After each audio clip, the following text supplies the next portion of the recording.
Thank you so much for coming today to the briefing of the Multidisciplinary Assessment Committee chairs and members for the 2025 Innovation Fund. We're so appreciative of you taking your time to be here and attend and ask questions if you have them, and also more broadly to participate in our review process. My name is Megan James. I'm a Senior Programs Officer at the Canada Foundation for Innovation, and I'll be presenting to you today. And Olivier, would you like to introduce yourself? Yes, thank you, Megan. I'm Olivier Gagnon. I'm the Associate Director at the CFI for the Innovation Fund. So I thank everybody for being here today and accepting to be part of this process, both returning members and new members. The MAC process is something I like personally a lot, so I hope you'll enjoy it as well.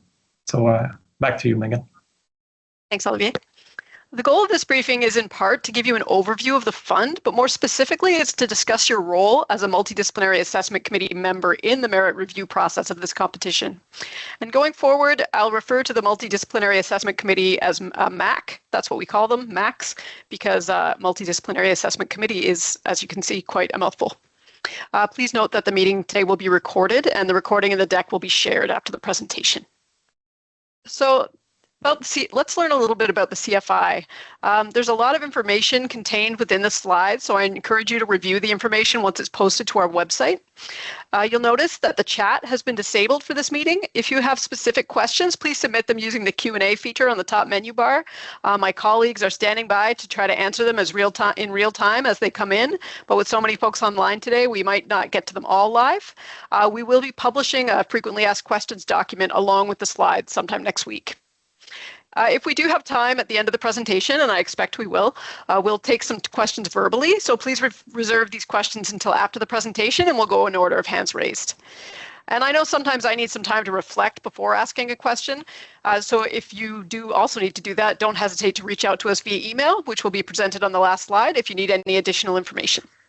So the CFI is an organization that's funded by the Canadian federal government, and its mandate is to increase the capability of Canada's universities, colleges, research hospitals, and nonprofit research organizations to carry out high-quality research by investing in research infrastructure. We fund up to 40% of a project's eligible infrastructure costs. The remainder is made up by contributions from provincial governments and other public, private, and nonprofit organizations, as well as institutional contributions or in-kind contributions from suppliers. Most Canadian provinces have a parallel review process for determining the matching funds. The CFI also contributes to the operating and maintenance costs of funded projects through its Infrastructure Operating Fund. Institutions receive an automatic Infrastructure Operating Fund, or IOF, allocation equal to 30% of the CFI amount awarded to each project. This is to help institutions sustainably manage and maintain their infrastructure over time. For example, if a proposal was awarded $1 million in infrastructure funding, the institution would also receive an additional $300,000 through the Infrastructure Operating Fund to help support the operation and maintenance of this infrastructure. This is not an element of the proposal that you need to review. It's an automatic addition to any award. So let's talk about the 2025 Innovation Fund, the reason why we're all here. The CFI's budget for this competition is up to $552.5 million. That's $425 million earmarked for research infrastructure and $127.5 million for the associated operating costs through the Infrastructure Operating Fund. The purpose of the Innovation Fund is to provide continued investments in infrastructure across the full spectrum of research, from the most fundamental to applied through to technology development. The Innovation Fund serves to not only invest in new infrastructure, but also to support and renew existing equipment and facilities. The fund supports a broad range of research programs, including those in natural sciences and engineering, health, social sciences, humanities, and the arts, as well as interdisciplinary research.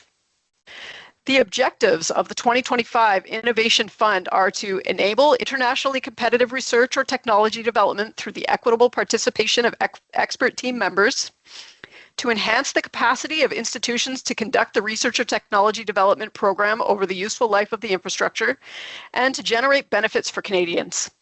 These benefits can include things like social, health, environmental, and economic benefits, as well as addressing global challenges, such as those defined by the UN Sustainable Development Goals. For this year's edition of the Innovation Fund, for the first time, we have offered 3 streams.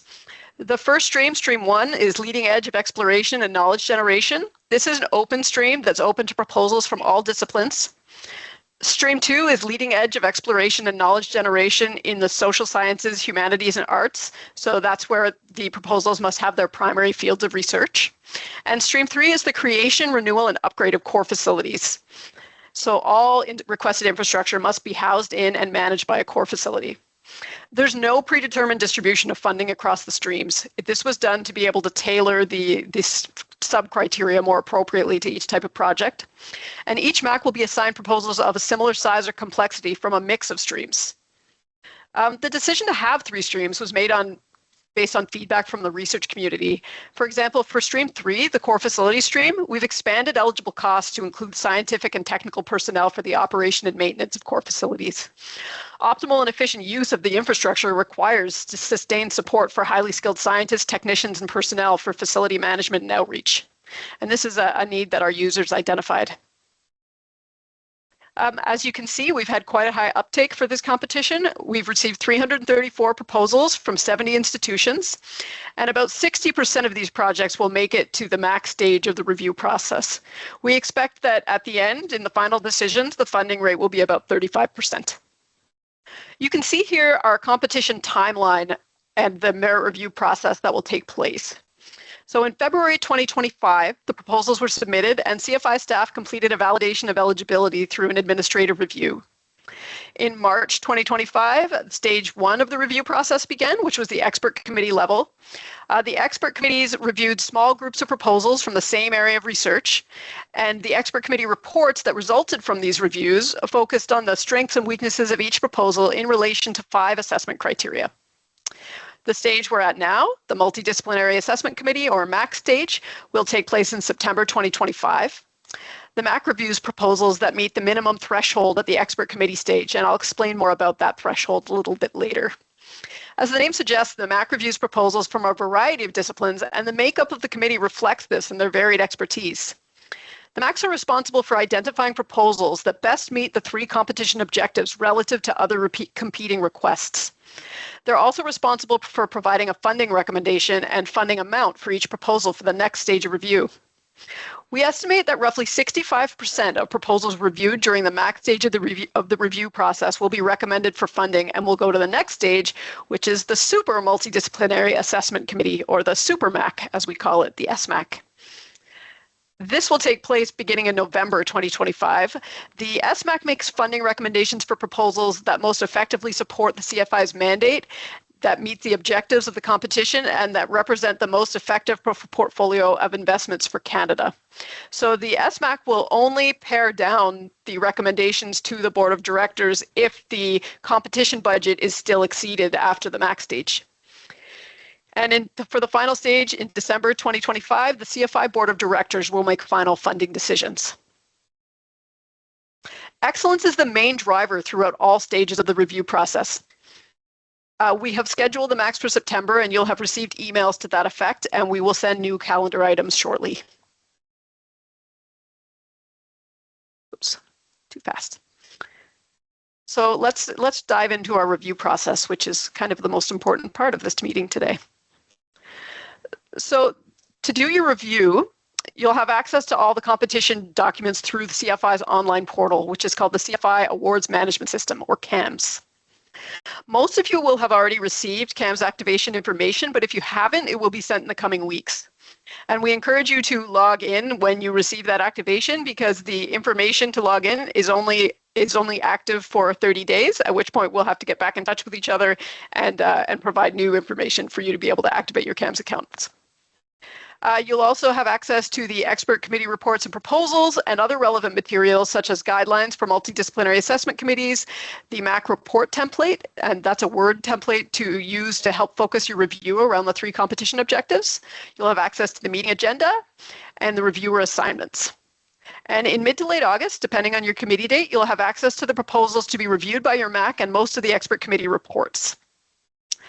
Each proposal will be assigned to 3 members, and these are called reviewers in CAMS, the online portal. This means that MAC members are assigned up to 10 proposals for an in-depth review. The first reviewer will briefly summarize the proposal and will lead a discussion on the strengths and weaknesses, followed by the other 2 reviewers. To keep a multidisciplinary perspective, review assignments are not necessarily matched with members' expertise. The expert review has already been conducted at the expert review committee stage of the process. However, we try to choose 1 or 2 members within the same general sector, for example, in the health sector for the proposal. Many of these proposals will be outside your general area of expertise, and that's part of the point of this type of committee.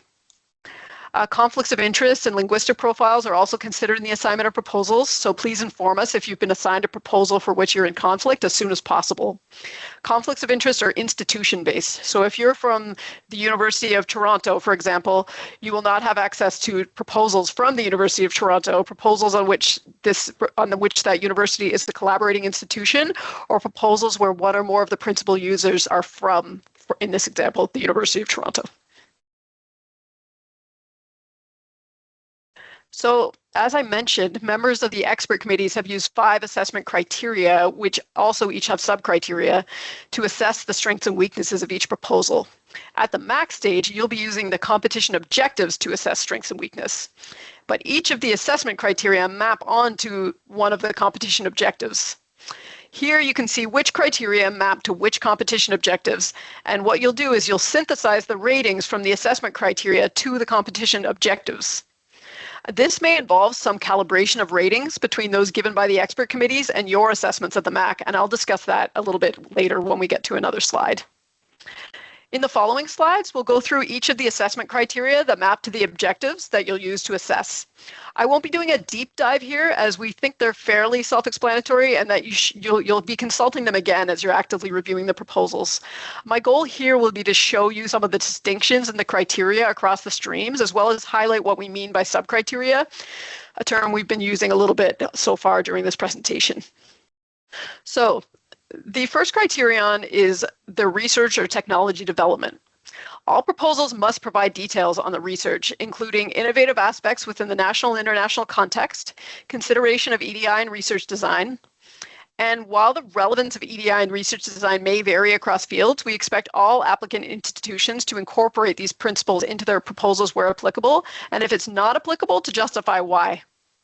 Unique considerations for the evaluations of Stream 1 and Stream 2 include specific details of the research and technology program. What are the applicants going to do with this infrastructure? Any particular challenges they expect to face and how those challenges would be mitigated? And given the fact that core facilities likely support multiple research programs, proposals submitted to Stream 3 will have to provide a representative sample of the projects and users that will be supported by the requested infrastructure. So for team, the standard is that the team has all the experience and expertise needed to conduct or enable the proposed activities and will do so in an inclusive and equitable working environment. So basically, we're asking, does the team put in place have the relevant expertise and experience to do the proposed work? And is this supported by their background and expertise? And are there appropriate actions taken to allow everyone to fully participate within and take advantage of the proposed activities? 2 elements are important to highlight here. First, when assessing the team member's background and expertise, it's important to consider outputs outside of the traditional metrics. That's not to say article level metrics like H-index and citations need to be completely ignored, but they shouldn't be considered in isolation or as a surrogate of quality when assessing the team. Achievements and experience should be assessed through a wide range of possible outputs, including, of course, articles, but also things such as, but not limited to, the development of intellectual property, community engagement activities, and the development of new technologies, among other things. Also, when proposals describe their evidence-based activities to enable full and equitable participation, we expect that the applicants provide details on the systemic barriers faced and the actions they are specifically taking to help eliminate or mitigate those barriers. It's considered insufficient to rely exclusively on their institutional policies and guidelines. Moving on to infrastructure. In this section, we ask that the applicants indicate what infrastructure they'd like to purchase and justify its need in relation to the proposed activities. For Stream 1 and 2, we also ask that the applicants provide some information about how this infrastructure complements what's already available, either at their own institution or reasonably accessible to them. Would this cause redundancy or duplication? And if so, why is this necessary? Or instead, would access to this infrastructure be fully novel and cutting edge for the institution? Unique considerations for proposals submitted to Stream 3 include how the infrastructure fits within the mission of the core facility, as well as the role of any personnel for whom funding is being requested. This last one's key because this is a unique financial eligibility for proposals who are submitted to Stream 3. For sustainability, in short, what we want to know is what are the applicants' plans to maintain the infrastructure, both from a financial and operational perspective.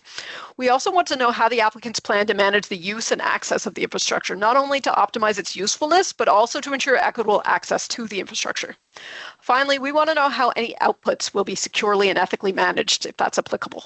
For benefits, what we'd like to know is what are the anticipated benefits for Canadians and what mechanisms are in place to make sure those benefits materialize. If the proposed activities are expected to benefit specific communities, how have these communities been considered in the planned transfer of the research outputs? As a reminder, when we talk about benefits, it's important to consider a wide variety.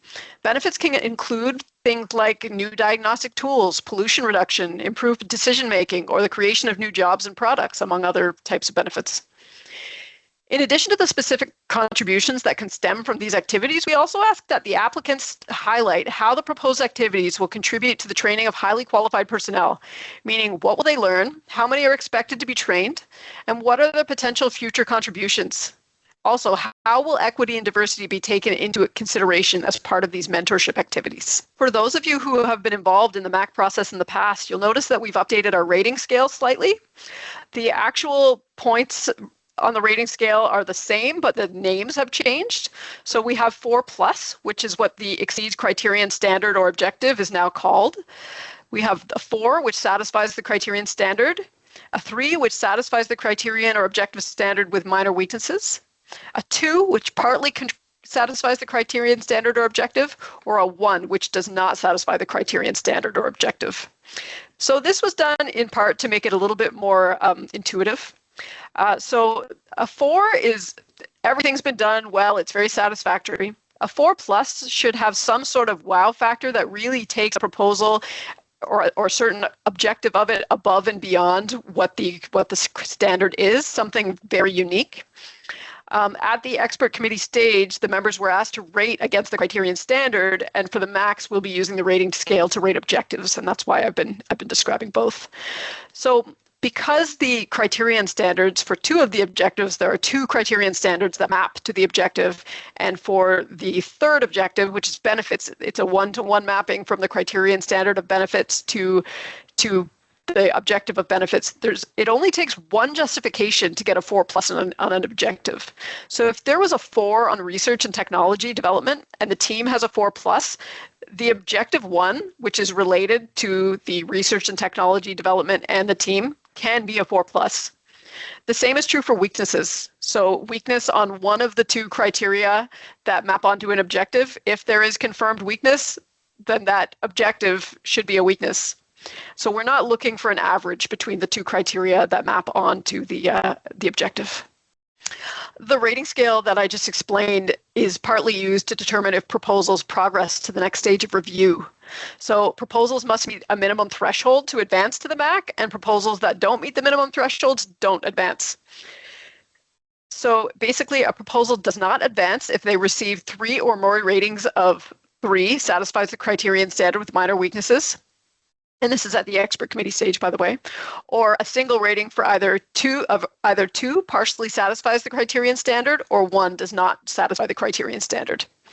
So for returning members, just a note, we've set the cutoff higher than in the past to make it to the max stage. So the proposals you'll see as a whole will likely be stronger than before. So let's talk about what will actually happen at the meeting. An agenda will be shared before the meeting, and that will be available in CAMS, our online portal. There will be discussion that focuses on the 3 competition objectives, and the length of discussion will depend on the level of agreement somewhat among the reviewers. Not all proposals need the same amount of in-depth discussion, depending on how much agreement there is. The MAC assessment should be based on the proposal and informed by the expert committee reports. At the meeting, the committee members will come to consensus ratings. So they'll have the discussion, and then the committee must reach a consensus opinion on the degree to which the proposal satisfies the 3 competition objectives. And they also have to formulate an overall assessment of the strengths and weaknesses of the project. So you will give us preliminary ratings coming into the meeting, but you don't have to defend those if you find through the discussion that other people have made points that you agree with. The important thing is a consensus rating based on the discussion. given the high standard, talking about funding recommendations, given the high standard expected for proposals recommended for funding and the intense competition, the CFI expects the committees to be selective. You can recommend full, partial, or no funding for a proposal. If you decide to fund, you can remove items based on recommendations from the expert committee. For example, a committee could say that an item's not well justified, and if so, that's a signal that the item maybe should not be funded. After the meeting, there will be reports based on the MAC committee discussions produced by the CFI staff. So these reports will be a maximum of one page for each proposal, and they'll be produced immediately following the meeting, and CFI will have them vetted by the chair to make sure they accurately reflect the conclusions that the MAC has come to. So let's get into a little bit more the operational details of when we're at the meeting. Each proposal will be discussed for about 20 minutes, it could be a little more or less, during a virtual meeting that will be convened using Microsoft Teams. And the discussion will be moderated by the committee chair, some of whom are present today. The discussion will proceed as follows. The chair will invite the first reviewer to provide a brief overview of the proposal and their assessment that highlights the proposal's strengths and weaknesses in relation to the first competition objective. The chair will then invite the other assigned reviewers to share where their assessments are similar or different from those shared by the previous reviewers, as well as any new points they'd like to add to the discussion. Finally, the chair will open the discussion to the other committee members who maybe weren't assigned as reviewers, and will then summarize the strengths and weaknesses identified to help reach a consensus rating for the competition objective before moving on to the next competition objective. And this is done until all three have been assessed. The rating should reflect the proposal's strengths and weaknesses discussed for each objective. And following the discussion of all three, the committee has to formulate an overall assessment of the project and reach a consensus on the degree to which the proposal satisfies the competition objectives. And then, of course, the chair will ask the committee to agree on a funding recommendation for each proposal. Where there are discrepancies between the MAC's assessment and the comments in the expert committee report, a substantive explanation will be required. Part of the MAC's work involves the calibration of scores. So in some cases, you'll read reports and see that the comments and ratings are not aligned, or they're not supported by the information in the proposal. So for instance, you may see a 4 given sustainability, but then discover that there's no data management plan described in the proposal, for example.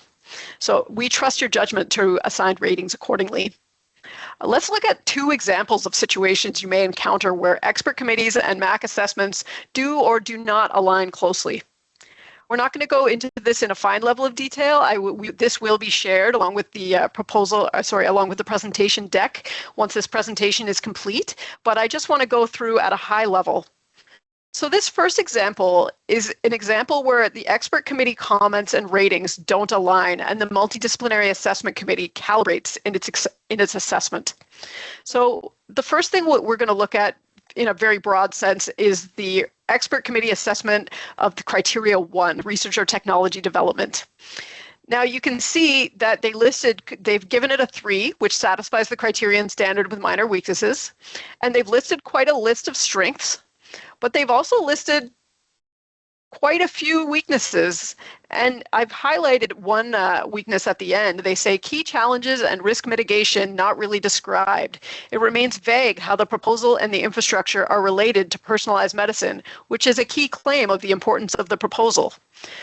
That seems like a pretty important weakness.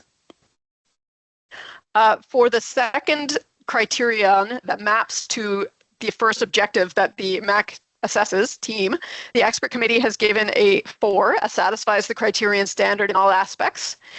You can see a list of 4 strengths that they've provided. And then they gave some weaknesses that said the team's expertise satisfies the criterion standard, but here are a few general comments for the applicant's consideration. And then they give a number of comments related to primarily a shortage of expertise in the team. So the multidisciplinary assessment committee in this example took the 3 on research and technology development that was accompanied by quite a few weaknesses, and the 4 on team that was also accompanied by several weaknesses, and has come to the conclusion that in terms of objective 1, enabling internationally competitive research, that objective actually deserves a 2, which partially satisfies the criterion standard. And that is because they did not feel that the expert review committee's comments and scores matched the contents of the comments. They just didn't align with each other. And so they actually say they agreed with the weaknesses identified by the expert committees.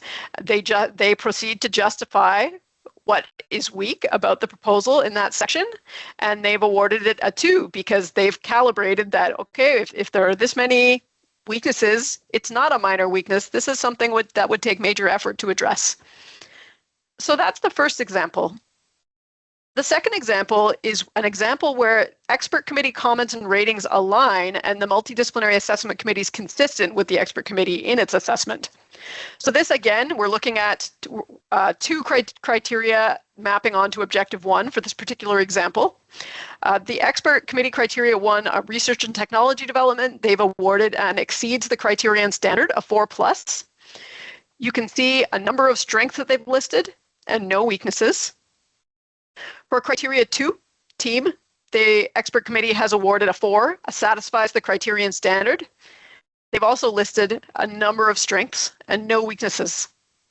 So as the multidisciplinary assessment committee mapped those 2 criteria onto objective 1, enabling internationally competitive research, and completed their assessment, even though there was a 4+ on research and technology development and a 4 on teams, the Multidisciplinary Assessment Committee has awarded a 4+, and that is because it only takes a well-justified 4+ on one of the criteria that maps onto the objective in order to allow a 4+ to be awarded for the objective. They don't have to show that they're exceeding the criterion standard in both criteria that map onto the objective. And the same goes for weaknesses. They could have weakness on one objective and be fine on the other, but as they map to one criteria, it would still be a weakness on that objective. So again, this will be made available to you after the presentation when we release the slide deck, in case you'd like to look more closely to have a better understanding. But for now, I will put it away and we'll move on to the next aspect of our discussion. So the output from the MAC meeting is the MAC report, which I mentioned. It's a 1-page report that will go to the Super MAC, which is the next stage of the review process.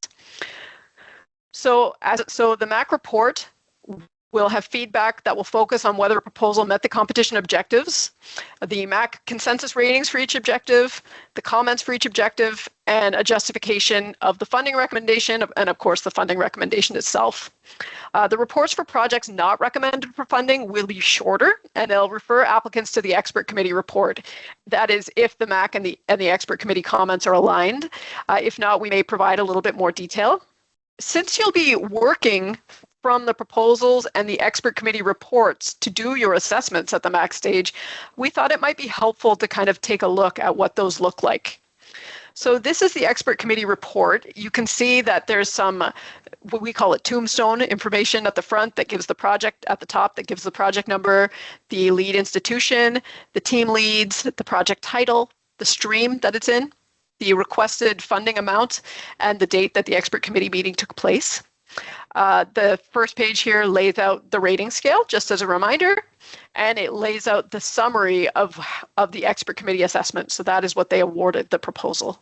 As we get into kind of the meat of the expert committee report, this is just an example to show you how it's laid out. But we have a statement of the criterion standard. So in this case, it's the research or technology development. And then we have a context section. And the purpose of the context section is just to give a memory jog, basically, of what this particular section of the proposal was about. Then we present strengths and weaknesses by subcriteria or closely related to subcriteria for each criterion standard. So this page is showing how this proposal performed on innovation, breakthrough potential, and international competitiveness. It's showing a couple of strengths and weaknesses. And so basically this format would be repeated for each criterion that you'd be looking at. I'd also like to show you a bit of the breakdown of the project proposal that you'll be reading. Again, at the beginning, you'll find some what we call tombstone information, some information about the project title, the applicant institution, and the collaborating institutions, and the team leads, of course, as well. Then that will be followed by a page that has a project summary, in case you need to just have a quick look at what this proposal is about. There will be a list of the team members, their institution, and the department that they represent. And then it will get into the, how they've addressed the 5 assessment criteria for the expert committee stage. And looking at those assessment criteria, you'll be able to synthesize and decide how you assess the material related to the 3 competition objectives. After the criteria section, there's a section on the financial resources for the operation and maintenance of the infrastructure requested, broken down into the various costs and funding sources. There will be a table with the cost of the individual items, so you can get a really clear picture of what's being requested. And if there is construction or renovation included in the proposal, there will be construction or renovation floor plans if it's above a certain dollar value. In addition, and this is quite a thick part of the proposal, you'll find a CV for each team member for up to 10 team members. And this will give you an idea of their outputs and what these team members have achieved if you need to refer to it after reading the team criterion section. So I don't suspect, you may not spend a lot of time with this part of the proposal, but you may need to reference it if there's something you're unclear about after reading the team section. So now we get into more of an operational aspect of the presentation today. This is how to enter your ratings and comments in the CFI awards management system, which is again our online portal that we call CAMS. So the first step would be to log into CAMS using the login information that you were given to activate your CAMS account. So this is why we suggest that you log into CAMS well ahead of when you actually intend to submit your assessment, because if you log into for the first time and it's at least 30 days after you've been sent the activation email, it won't work and you'll have to request another, and you might find that frustrating in terms of a timeline if you're trying to get something done at that moment. The first step is to access your reviewer dashboard, which you see here. You can select the relevant committee. So here, you can see the red arrow here pointing to the relevant committee. So then you can download your review materials in the tab that you'll see called Project Material. And you can see on the right, on kind of the upper right, there are some documents you can download if you'd like to review the call for proposals, the guidelines reviewers, if you'd like to access the preliminary report template, and it's shown in English here, but we also have it available in French if you access CAMS in French. And there's also a quick reference guide, which just will go through the objectives and just remind you of how they map onto the criteria, or rather how the criteria map onto the objectives. You can also access, kind of on the bottom right, not all the way to the right, you'll see the red arrows. You can access the proposal and the expert committee report. And if you'd like to download everything in one zipped folder, that's about middle to the right of the screen. There's a red arrow next to the download button. It's fairly intuitive once you get into CAMS. You can select the proposal for which you'd like to submit your review in the Your Review tab. So that's right next to the Project Material tab. And again, if you'd like to download your ratings, you can. And so to enter your ratings and comments, on the previous page, you can see that you can enter and save your comments per objective. So you select the relevant rating. So it would be, a 4+, a 4, a 3, a 2, or a 1. And you can hit save and submit. And then you do that for each objective. So as I mentioned, the preliminary review template, and this is an example of part of the preliminary review template, is a document you can use to organize your thoughts as you review before you enter your ratings and feedback into CAMS. If there are circumstances where you're unable to access CAMS, you could deliver your preliminary reviews to us in that template via email, but we do prefer you submit via CAMS because it makes things much more straightforward and organized for information management purposes. So let's look briefly at a to-do list that's kind of an output from what we've just discussed. You should activate your CAMS account as soon as you receive the CAMS activation email. Again, the link is only valid for 30 days, so if you wait longer than that to activate and it doesn't work when you try, please email the Innovation Fund email, which will be displayed at the end of the presentation, and request a new link. We would strongly encourage you to complete the unconscious bias training module. The link is here in the deck, which you'll receive in the next week or so, and it's also in the MAC guidelines document.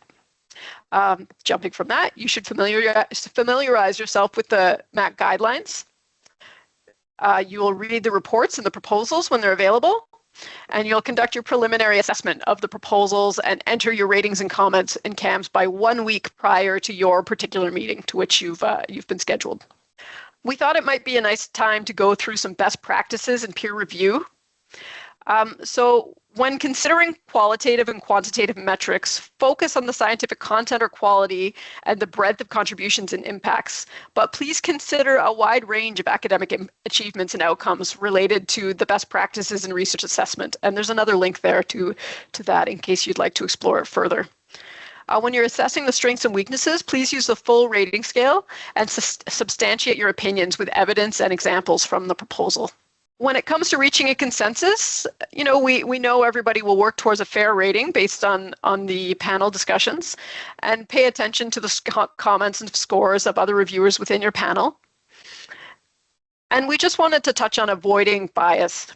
So just thinking about avoiding unconscious bias, such as, opinions or schools of thought about fundamental versus applied research, potential bias related to the size or reputation of a participating institution, and the age, language identity factors, or gender of the applicants. So basically, we want to make sure that when we're assessing, we're really paying attention to what's on the page and not inferring things or using what we know outside of what's been presented in the proposals to determine the ratings and comments. We ask you please not to use generative AI in your review. AI tools such as ChatGPT or DeepL may store and reuse data for future enhancement of the tools. And using generative AI could result in breaches of privacy and the loss of custody of intellectual property, and would place you in breach of our conflict of interest and confidentiality agreement. If you'd like to, you can review the Government of Canada's draft guidance on the use of artificial intelligence in the development and review of research grant proposals for more information. I'd just like to remind you, if you do have any conflicts of interest that come up when you are assigned the proposals, to please let us know as soon as possible. We do take into account when we assign proposals the institutional conflicts of interest of which we're aware. So if you let us know if you spot something that wasn't caught there soon, like quickly after you've received the assignments, we'll be able to reassign the proposal if required.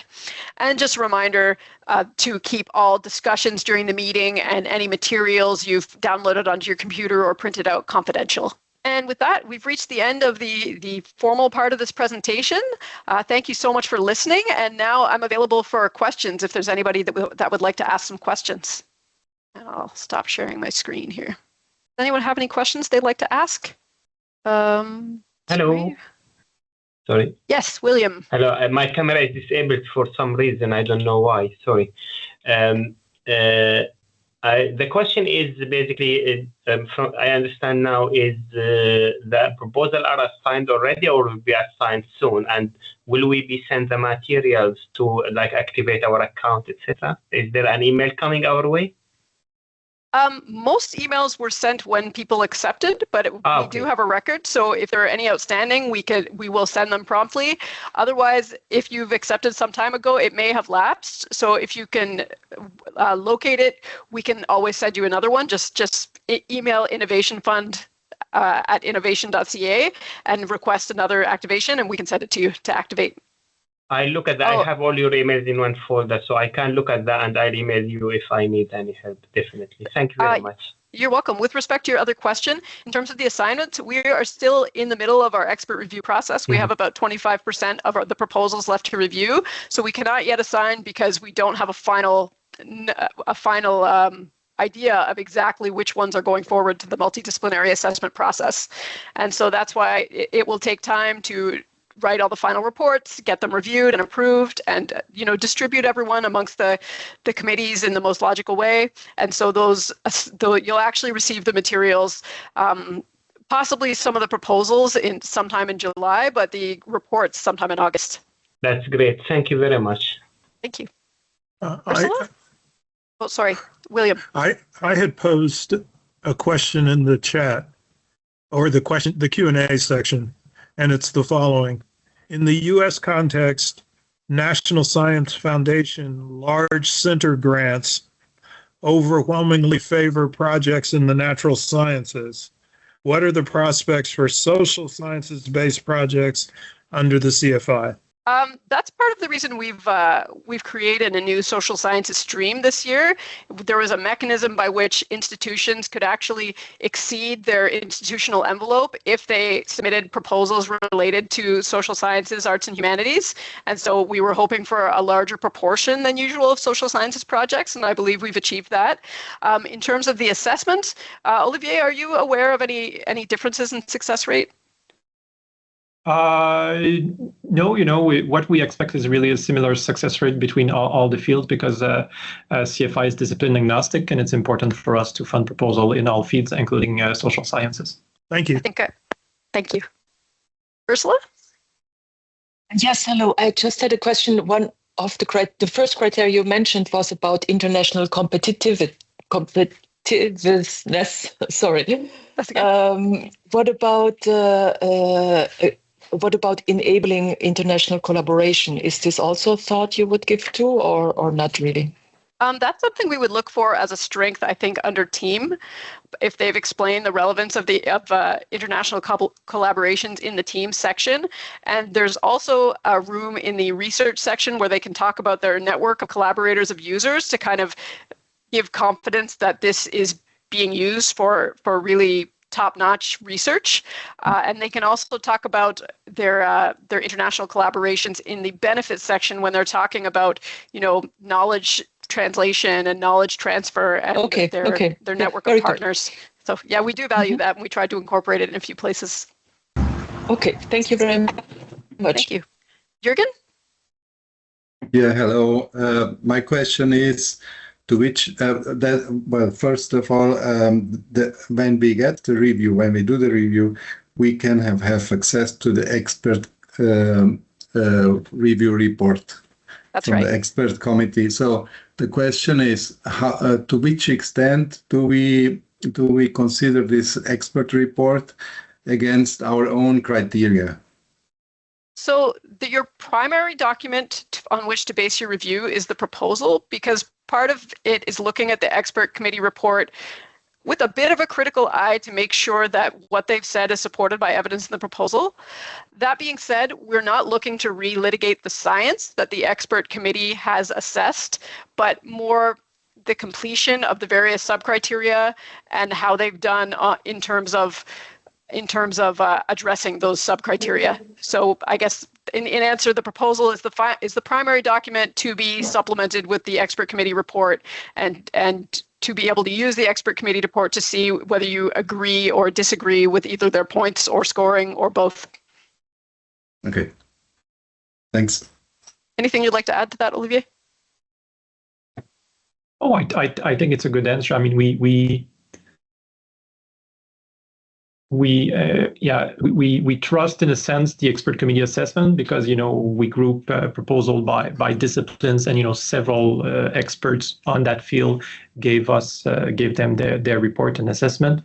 But Megan is totally right in saying that this assessment must be based on information provided in a proposal, and in some cases MAC members find by comparing the two that the substance to support the assessment sometimes is limited, and it's an example of a case where the MAC may decide to arbitrate in a slight different way. Katrina? Yeah, thank you. Good evening.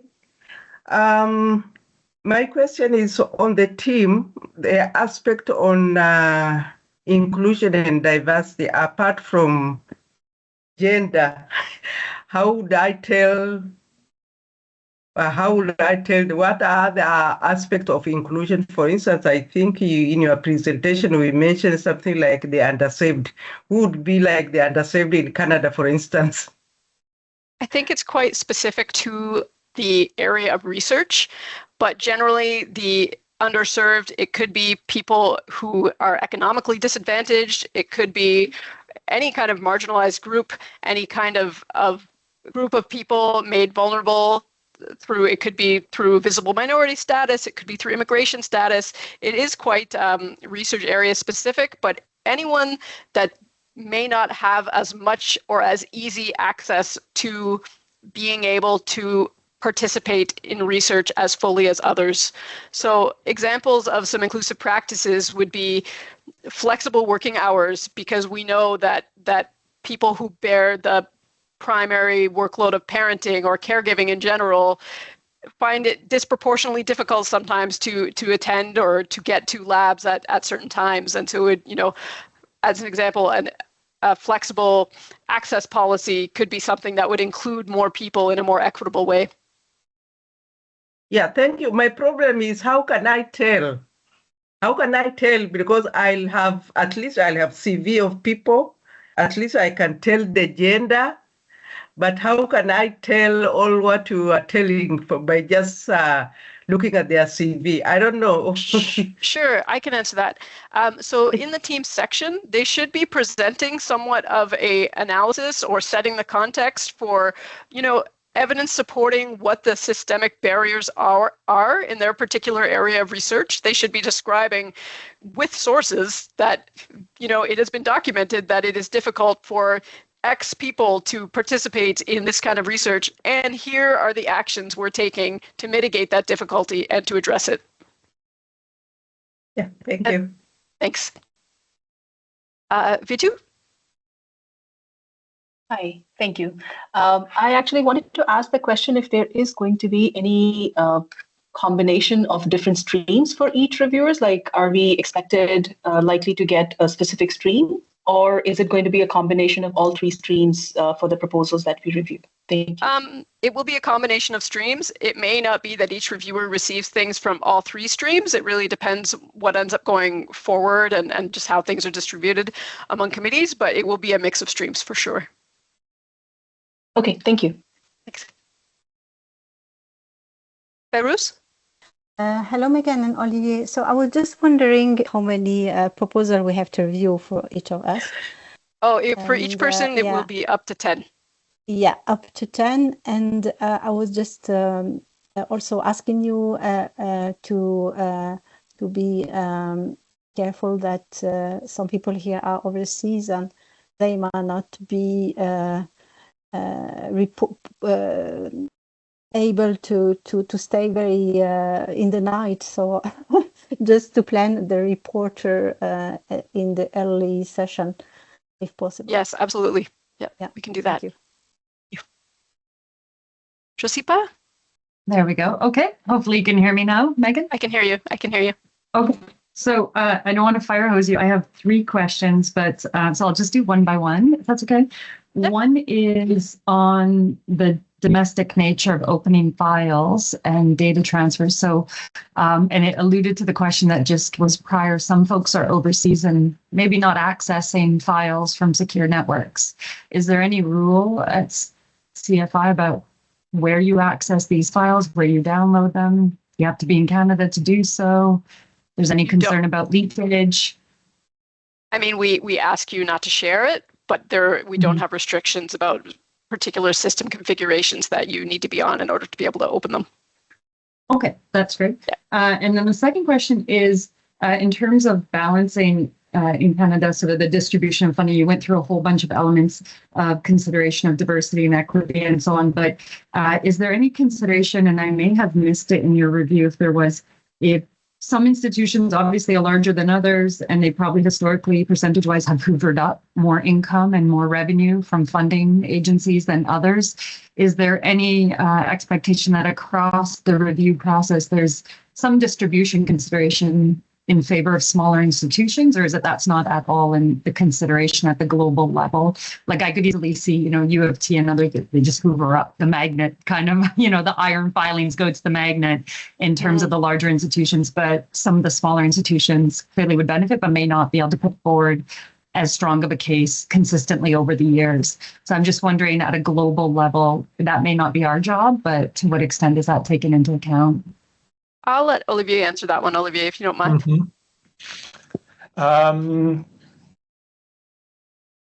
Short answer, it's not part of the job, but I will point out that we will have at least one MAC that will focus only on small institutions in Canada.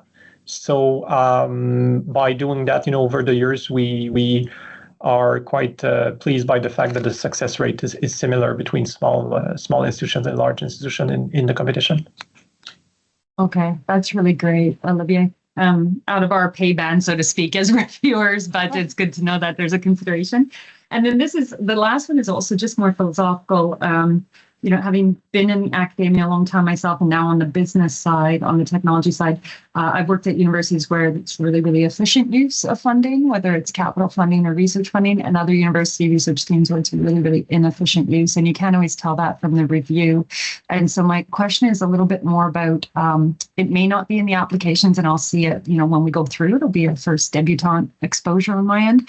But from your perspective, is there consideration within the application and across the MAC committees of the KPIs, like the performance measures of we're going to do X, Y, Z, and then the tracking of X, Y, Z actually being achieved for the money being distributed? Or is that post factum? That's not part of our review, but that's post factum reporting and distribution. That's your job down the line to assess if the money is used effectively. That's correct. There is a post-award review process that comes into play. I believe it's 1 year to 2 years, depending on the award size and level of risk after a infrastructure is operational, and they have to report either annual or biannual reporting on the performance, and that's monitored and followed up with our post-award staff. Okay, so that's more on your end. It's not something in our review process of this institution historically has deployed money really efficiently, A+, but that's more on your end. I mean, depending on the information they've presented in the proposal, it could come into play somewhat in the sustainability section, whether they've convinced you that things will be sustainably managed and operated over the long term. But it would be based on what they've presented in the proposal. Got it. Okay, that's great. Thanks so much. Thank you. Anna? Yeah, thank you. And I hope you hear me well because I'm in an area with other noise. So one follow-up on the social sciences question. I don't think CFI should be discipline agnostic, because it's like saying we're going to be gender agnostic or race agnostic. That's not what we should be. And I do second, I think it was Jorge that raised the issue that there should be an appropriate consideration, because being agnostic is like being biased. And the second question I wanted to say is if we could have some more specific dates. Taking my annual leave between 20 July and 22 August. And it would be really important that I don't receive all that while I'm away, because I need to optimize my time, because otherwise when I'm back, it's the beginning of the academic year and then soon there will be the meeting. So that's really important, at least for me. Sure, we could send you a follow-up email and maybe work on those specific dates for your meeting dates offline, if that's okay with you. No, I mean I was talking about getting the proposals to review. No, me too. But maybe we can bring that offline, since it's a specific circumstance, and we can talk about when we can get those to you.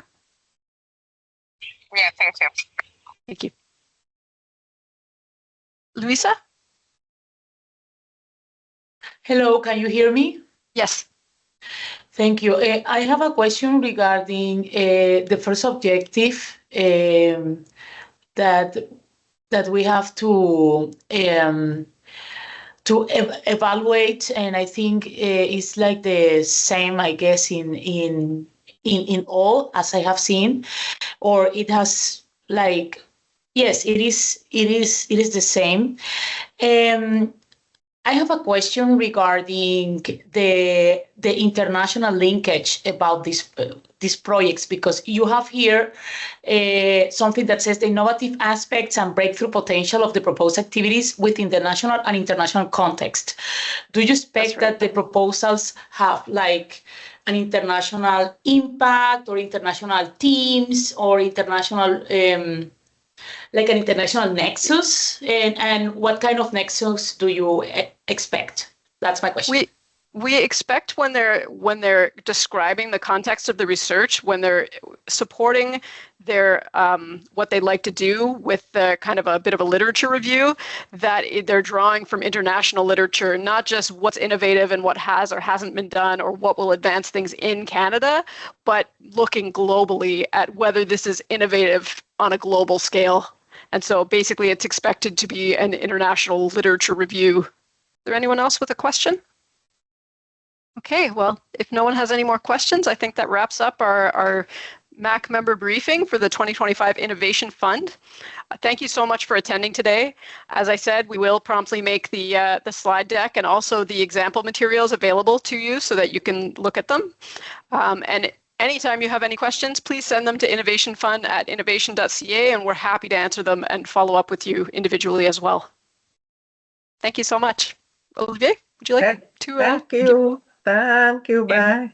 Thank you very much. Thank you. Bye-bye. Thanks very much. Thank you. Bye. Thank you.